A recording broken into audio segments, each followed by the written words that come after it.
ચાલો 10.3 નો 14મો દાખલો અને સાવ સહેલો છે, પૂછી શકે 2 માર્કમાં. ધ્યાન રાખજો. જો a બાર અને a બાર 0 બાર હોય અથવા b બાર 0 બાર હોય તો a બાર ડોટ b બાર 0 થાય એવું સાબિત કરી દો, પરંતુ પ્રતીક વિધાન સત્ય નથી, ઉદાહરણથી સમજાવો. જો પેલા a બાર બરાબર અહીંયા અથવા લખ્યું છે ને, અથવાના 3 મીનિંગ થાય. આવી ગયા. જો એક 0 બાર હશે, એક 0 બાર નહીં હોય. પેલું 0 બાર નહીં હોય તો બીજું હશે, અથવા બે 0 બાર હશે. અથવાના 3 અર્થ થશે. જો પહેલી શક્યતા લેશું આપણે, a બાર 0 બાર અને b બાર 0 બાર નથી, તો જો ડોટ ગુણાકાર કરશું તો a બાર ની કિંમત 0 બાર છે એટલે 0 0 0. b બાર કોઈ પણ સદિશ છે x y z, તો ડોટ ગુણાકાર 0 થશે. ત્રણેય પદ 0 થઈ જાય. એટલે શું કહું છું, જો પહેલી શક્યતામાં a બાર ડોટ b બાર શું થશે? 0. હવે આ જ રીતે તમને હું બીજી ત્રીજી શક્યતા લખવાની જરૂર નથી, આ જ રીતે કહી શકો તમે, કેમ કે એક 0 હોય ને.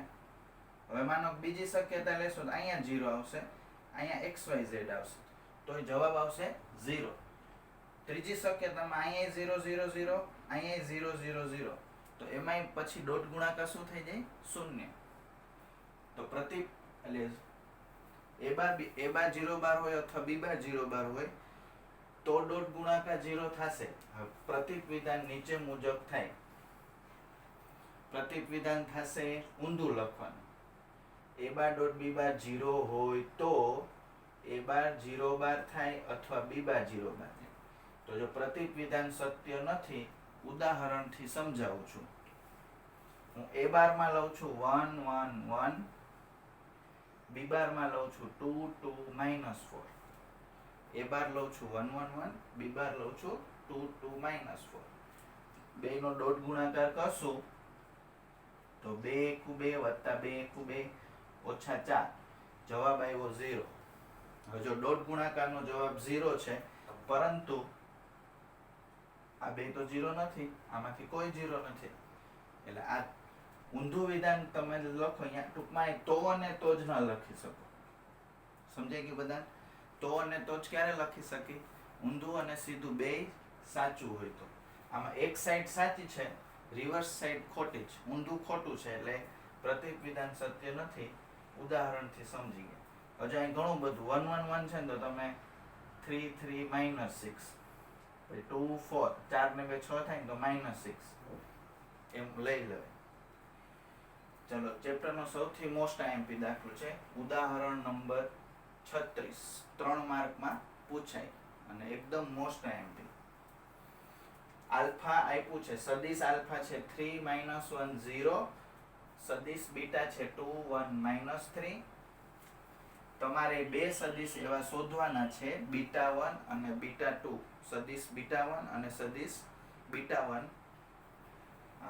સદિશ બીટા 1 અને સદિશ બીટા 2 એવા શોધવાના છે કે બીટા 1 છે ને એ આને સમરેખ થાય, અને બીટા 2 છે ને એ આને લંબ થાય, અને એ બેયનો સરવાળો પાછો બીટા થવો જોઈએ. 3 શરત છે. ફરીથી કહું, બે સદિશ એવા શોધવાના છે, બીટા 1 બાર અને બીટા 2 બાર, કે એનો સરવાળો બીટા થવો જોઈએ. બીટા 1 છે એ આલ્ફાને સમાંતર હોવું જોઈએ, બીટા 2 છે એ આલ્ફાને લંબ હોવું જોઈએ. તો પહેલા તમને આલ્ફા બીટા લખી લ્યો. હવે સમરેખની શરતથી ચાલુ કરશે આપણે. પહેલા જુઓ, બીટા 1 સમાંતર છે આલ્ફાને, એટલે k વાળી શરત, વ્યાખ્યા યાદ રાખો, k વાળી. બીટા 1 બાર બરાબર k આલ્ફા બાર, k 0 નથી, એટલે આલ્ફાને k થી ગુણી દઉં તો 3k - k 0, 3k - k 0. હવે આ શરતનો ઉપયોગ કરશું. બીટા છે એ બીટા 1 અને બીટા 2 નો સરવાળો છે, તો બીટા 2 છે એ બીટા - બીટા 1 થાય. સદિશ નથી બોલતો એ સમજી લેજો. બીટા માંથી બીટા 1 બાદ કરો, જો આ બીટા એમાંથી આ બાદ કરો, એટલે 2 - 3k - 1 + k - 3. હવે ત્રીજી શરત લંબવાળી.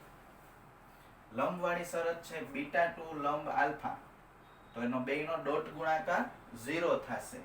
ડોટ ગુણાકાર કરશો કોનો β2 ને આલ્ફાનો. આ β2 અને આલ્ફા એનો ડોટ ગુણાકાર. એના ઉપરથી k નો જવાબ મળશે 1/2.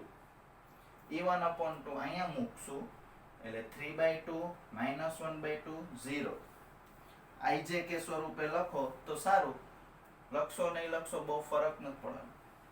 હવે અહીંયા 1/2 લખો, 1/2 1/2 એટલે 2 - 3/2 એટલે 1/2, 1 + 1/2 એટલે 3/2 -3 ijk સ્વરૂપે લખો એટલે આવી રીતે જવાબ આવશે.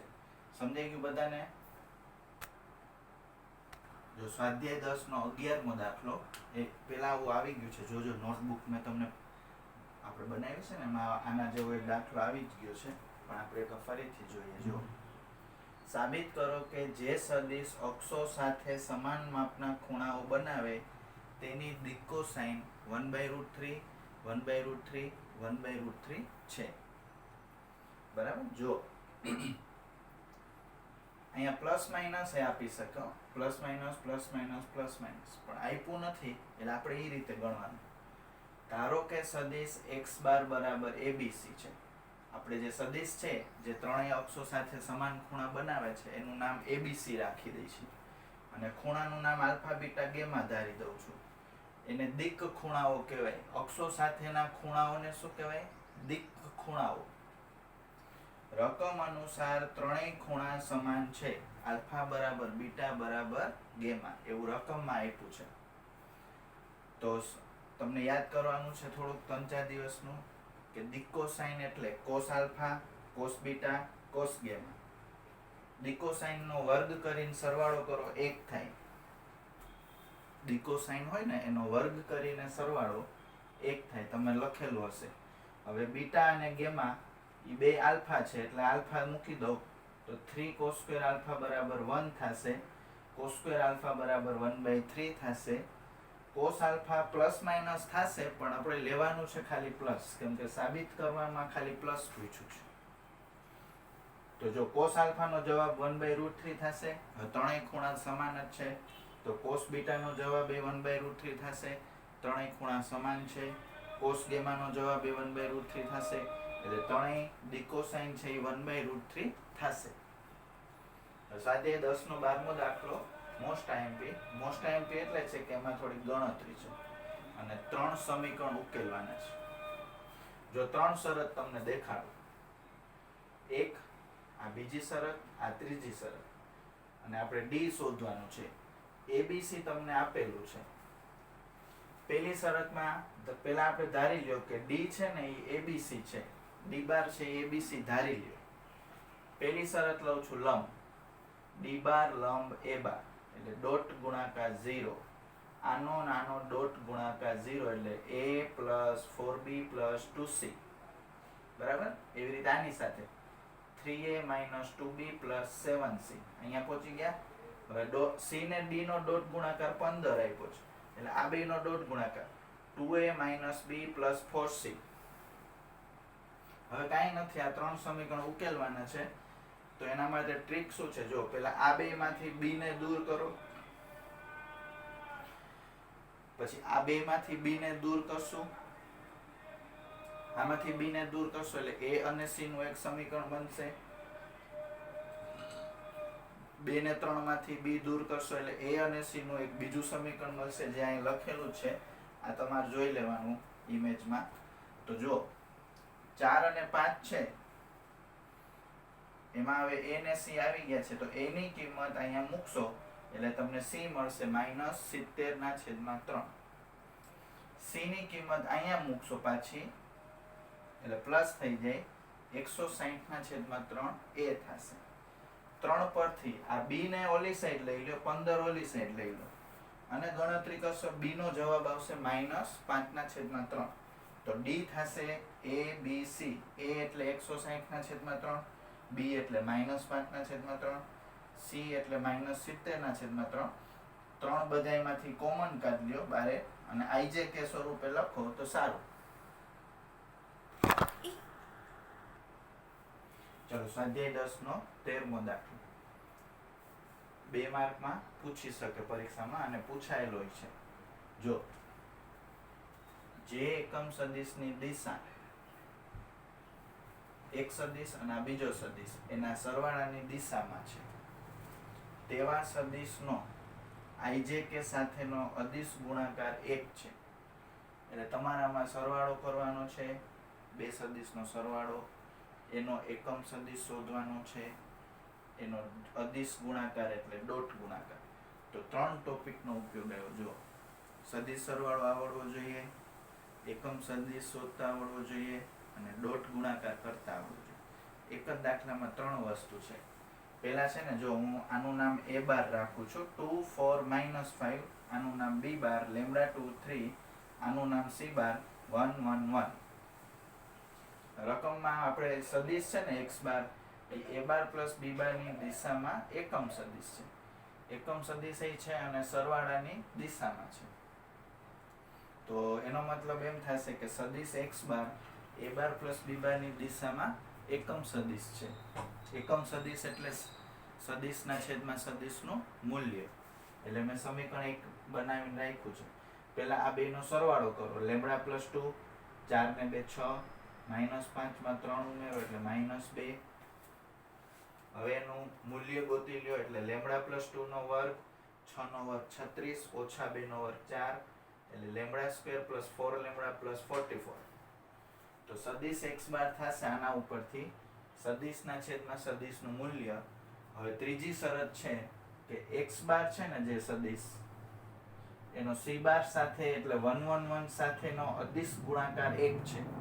એટલે x બાર ડોટ c બાર 1 છે એવું આપ્યું છે. એટલે આનો ડોટ ગુણાકાર 1 1 1 સાથે કરવાનો. આનો ડોટ ગુણાકાર 1 1 1 સાથે. એમાં છેદ છે એ ઉપર લઈ લ્યો એટલે 1 1 1 છે એટલે આ ત્રણેયનો સરવાળો, પહેલું બીજું ત્રીજું.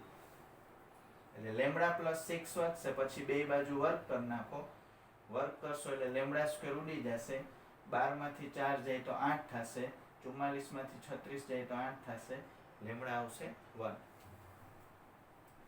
એટલે ટૂંકમાં ધ્યાન રાખજો, રકમ સળંગ છે ને એટલે થોડુંક તકલીફ પડે. આપણે ખાલી એટલું મગજમાં રાખવાનું કે a બાર અને b બારના સદિશ સરવાળાની દિશામાં એકમ સદિશ લેવાનો. જેવો એ બની જાય એકમ સદિશ એનો આની સાથે ડોટ ગુણાકાર 1 લઈને λ મળી જશે. હવે MCQ 17મો છે સ્વાધ્યાય 10 નો. જો એમાં આપ્યું છે a bar b bar a bar plus b બાર એ ત્રણેય એકમ સદિશ છે. a bar b bar a bar plus b બાર ત્રણેય એકમ સદિશ છે. એટલે ત્રણેયના મૂલ્ય બરાબર 1 લખવાનું. એમાં અહીંથી હવે હું સ્ટાર્ટ કરું છું. એનો બે બાજુ વર્ગ કરશો. હવે મેં તમને પરમ દિવસે જ કીધું હતું, હવે વર્ગ છોડવો હોય ને તો ખાલી વર્ગવાળા પદ હોય ને અહીંયા માનાંક કરવાનો અને મધ્યમ પદમાં ડોટ કરવાનો. એટલે a બાર સ્ક્વેર મૂલ્ય વત્તા 2a dot b plus b બાર સ્ક્વેર, અથવા એના બે કાઉન્સ બનાવી ક્રમમાં છોડવાનું. આનો જવાબ જો 1 છે, આનો જવાબ પણ 1 છે. 1 વત્તા 1 2 થશે, 2 સામે જશે એટલે -1 આવશે. તો a ડોટ b બરાબર -1/2 થશે. હવે તમને એમ થશે કે આમાં પ્રશ્ન શું છે, તો ટેક્સ્ટ બુક જોશો ને તો ખ્યાલ આવશે. એમાં તમારે ખૂણો શોધવાનો છે આ બે વચ્ચેનો. તો એનું સૂત્ર cos θ, ઉપર ડોટ નીચે મૂલ્ય a બાર ડોટ b બાર, નીચે a બાર નું મૂલ્ય b બાર નું મૂલ્ય. a બાર ડોટ b બાર નો જવાબ -1/2, a બાર નું મૂલ્ય 1, b બાર નું મૂલ્ય 1. એટલે cos θ નો જવાબ આવશે -1/2. હવે ઘણા લોકોને ડાયરેક્ટ યાદ હોય કે -1/2 એટલે 2π/3 થાય, તો એ સીધું લખી નાખવાનું. અને જેને યાદ ન હોય એ લોકો પ્રતિવિધેય ચેપ્ટરની મદદથી કરશે. θ બરાબર cos ઇન્વર્સ -1/2, માઇનસ હોય તો પાઈ માઇનસ લખવાનું, આને π/3 કહેવાય. જો તમને cos ઇન્વર્સ 1/2 એટલે π/3 થાય એ યાદ ન હોય તો અહીંયા દાખલો મૂકી દેવાનો પરીક્ષામાં, બીજું શું થાય, બરાબર? કાં ભણવાનું મૂકી દેવાય. હવે પાઈ માઇનસ π/3 એટલે 2π/3, આન્સર આવશે D. સ્વાધ્યાય 10 નો 14મો દાખલો. ચાલો મોસ્ટ આઈએમપી છે, બહુ વેરી મોસ્ટ આઈએમપી. એ બાર બી બાર સી બાર સમાન માનવાળા પરસ્પર લંબ સદિશો છે. એ બાર બી બાર સી બાર સમાન માનવાળા પરસ્પર લંબ સદિશો છે. એટલે જો ત્રણેયનું મૂલ્ય સરખું છે કે લખું છું અને ત્રણેય પરસ્પર લંબ છે એટલે ડોટ ગુણાકાર ત્રણેયનો એક બે સાથે a dot B B dot c c dot a 0 થશે. તમારે સાબિત કરવાનું છે કે a bar plus b bar plus c bar એ ત્રણેય સદિશ સાથે સમાન માપના ખૂણાઓ બનાવે છે.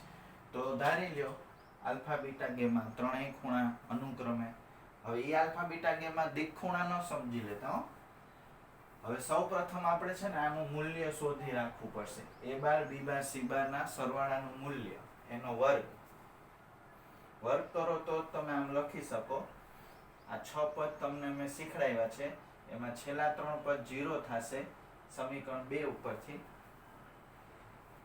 અને 1 અને 2 નો ઉપયોગ કરી રહ્યા એટલે 3k સ્ક્વેર કાઢી નાખો એટલે √3k. હવે આપણે પેલો ખૂણો ગોતીએ. જો આલ્ફા ઈ કોની વચ્ચેનો ખૂણો છે તો કે a bar B bar C બાર અને એ બાર. તો કોસ આલ્ફા થશે ઉપર બેયનો ડોટ ગુણાકાર નીચે બેયનું મૂલ્ય. ડોટ ગુણાકારમાં એ બાર અંદર ગુણશો તો a dot A B dot a c dot a નીચે આનો √3k આનું મૂલ્ય k. આ 0 છે આ 0 છે આ એ બાર સ્ક્વેર થઈ જાય એટલે k સ્ક્વેર ના છેદમાં √3k સ્ક્વેર કટ થઈ જાય. હવે જો તમારે બાકીના બે ગણવાની જરૂર નથી પણ ખાલી સમજાવું છું. જો હું અહીંયા બી બાર લઉં તો અહીંયા બીટા આવશે, અહીંયા બી બાર આવશે, અહીંયા એ ડોટ બી આવશે, બી ડોટ બી આવશે, સી ડોટ બી આવશે, અહીંયા બી આવશે, નીચે આ જ આવશે. હવે પેલું ને છેલ્લું 0 થઈ જાય, વચ્ચે આવશે બી બાર નો સ્ક્વેર એટલે પાછું કે સ્ક્વેર. આ જ જવાબ આવશે. એક ગણવાનું, બધાય નહીં ગણવાના, ગમે એક ગણી લ્યો પછી લખી નાખવાનું. આ જ રીતે કોસ બીટા બરાબર કોસ ગેમા બરાબર 1/√3 સાબિત કરી શકાય. તો ત્રણેયના જવાબ સરખા છે માટે આલ્ફા બરાબર બીટા બરાબર ગેમા બરાબર કોસ ઇન્વર્સ 1/√3.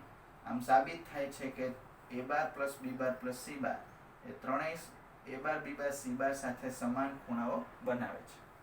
ચલો આજનો છેલ્લો દાખલો સ્વાધ્યાય 10/15.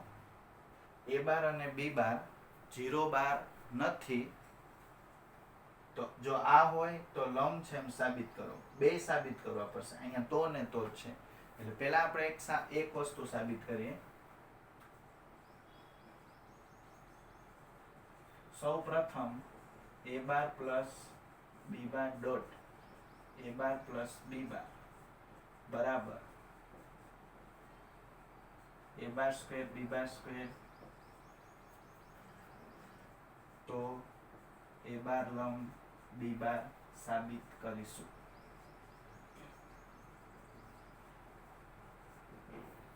એટલે પેલા તમારે આના ઉપરથી આ સાબિત કરવાનું છે. તો હવે અહીંયાથી શરૂઆત કરીએ. જો એ બાર પ્લસ બી બાર ડોટ એ બાર પ્લસ બી બાર બરાબર એ બાર સ્ક્વેર. આ લઈને સ્ટાર્ટ કરું છું. હવે આનો અંદરો અંદર ગુણાકાર કરવો પડશે જે તમને આવડે જ છે બધાને. A dot A dot B B dot A B dot B A bar નો સ્ક્વેર બી બાર નો સ્ક્વેર. આને કહેવાય એ બાર નો સ્ક્વેર. આ બે વખત લખવાનું 2a ડોટ બી આ બી બાર નો સ્ક્વેર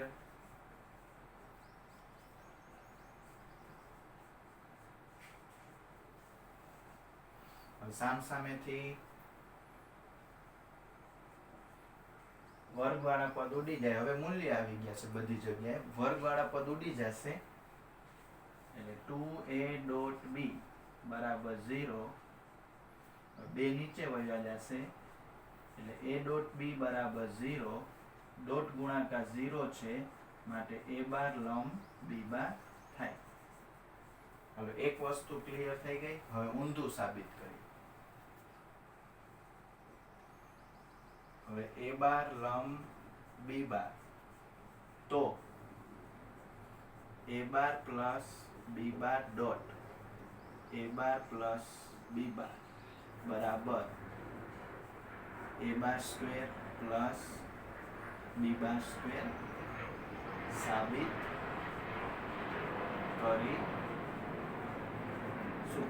સાવ સહેલું. જોજો a બાર લંબ b બાર આપેલું છે. હવે અહીં a બાર લંબ b બાર છે તો ડોટ ગુણાકાર 0 થશે. એને સમીકરણ 1 કહું છું. હવે LHS થી સ્ટાર્ટ કરીએ. a bar plus b bar dot a bar plus b બાર અને શાંતિથી અહીંયા જેમ ડાબી બાજુ ગુણાકાર કર્યો ને એમ આપણે એનો ગુણાકાર કરવાનો. a bar dot a bar plus a bar dot b bar plus b bar dot a bar plus b bar dot b બાર. આને કહેવાય a બાર સ્ક્વેર. આ બે વખત. આને કહેવાય b બાર સ્ક્વેર. કારણ લખો તો લખજો સમક્રમી. હવે એ બધાને ખબર જ છે. હવે એમાં a ડોટ b 0 છે કારણ 1 તો a bar square plus b bar square એટલે RHS આવી ગયું ને. તો જો તમે બે વસ્તુ સાબિત કરી, એક આના ઉપરથી આ સાબિત કર્યું અને એક આના ઉપરથી આ સાબિત કર્યું, તો તમે હવે છેલ્લે લખી શકો a bar plus b bar dot a bar plus b બાર બરાબર a bar square plus b bar square તો અને તો જ a બાર લંબ b બાર. હવે વાત સાંભળી લો ધ્યાનથી. ડોટ ગુણાકાર રિલેટેડ બધા સમ્સ પૂરા થઈ ગયા છે અને હવે બે ટોપિક બાકી છે, ક્રોસ ગુણાકાર અને ત્રિગુણન. એટલે 3 દિવસનું ચેપ્ટર બાકી છે. આવતીકાલથી ક્રોસ ગુણાકાર વિશે ભણીશું. ફિઝિક્સમાં ઓલરેડી આવે છે. જો થોડું ખાલી કહું, ફિઝિક્સમાં આવી રીતે આવે I J K અને પછી તમે અહીંયા સદિશના યામ લખવાના. તો એ તમે શીખી ગયા છો ને ઓલરેડી. કાંઈ વાંધો નહીં. ડોટ ગુણાકાર રિલેટેડ કમ્પ્લીટ બધું અને ડોટ ગુણાકારનો ટોપિક વધારે છે.